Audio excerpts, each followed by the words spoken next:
Wasaaradda Howlaha Guud ee Xukuumadda Soomaaliya oo ku howlan dib u dhiska wadooyinka isku xira gobollada dalka ayaa soo qabanqaabisay tababarkan oo maanta loo bilaabay ciidamo ka tirsan ciidamada ilaalada nabadgelyada wadooyinka.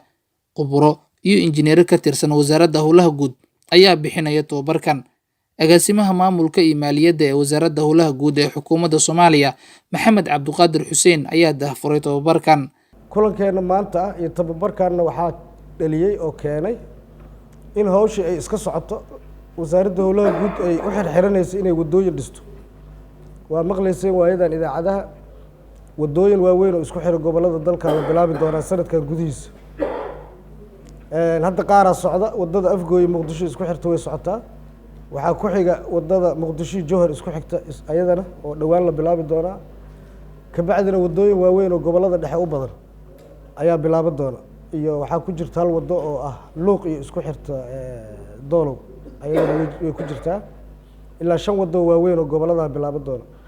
marka maadaama la rabo in wadooyinka dib u dhis lagu sameeyo shuruucdii iyo wixiina la nidaamiyey wakaaladina ee lugaheeda kusoo istaagi rabto, wasaaraddu waxay u aragtay inay muhiim tahay ciidanka nabadgelyada wadooyinka inay muhiim u tahay, ay laf dhabar u tahay dib u dhiska dalka. annaga waddo ma dhisi karno haddaanan idinka garab idinka helaynin.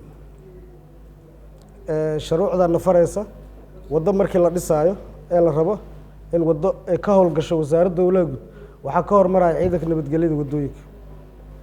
waddadii in la xiray u baahan tahay, in calaamadihii inay shaqo ka socoto, calaamadihii meesha shaqa ka socoto muujinaysay in la dhigay u baahan tahay.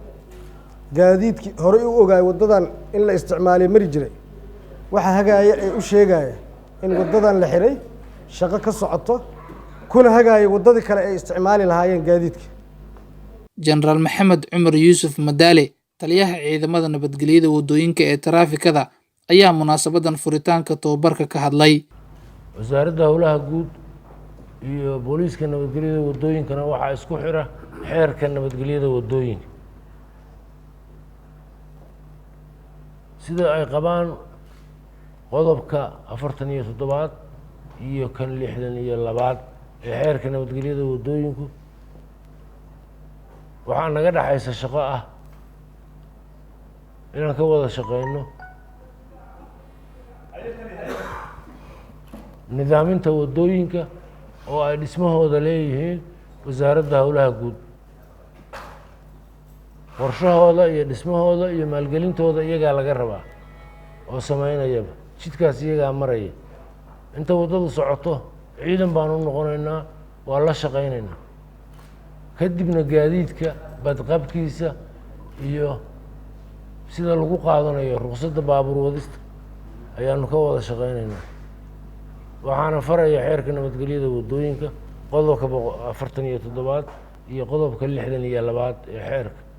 Ciidamada ilaalada nabadgelyada wadooyinka ayaa ka howlgala inta badan wadooyinka waaweyn ee caasimadda Soomaaliya, iyaga oo si habsami leh u kala hagaa gaadiidka, kuwa raaxada iyo gaadiidka dadweynaha. Aweys Maxamuud Jilcow, Cable TV, Muqdisho.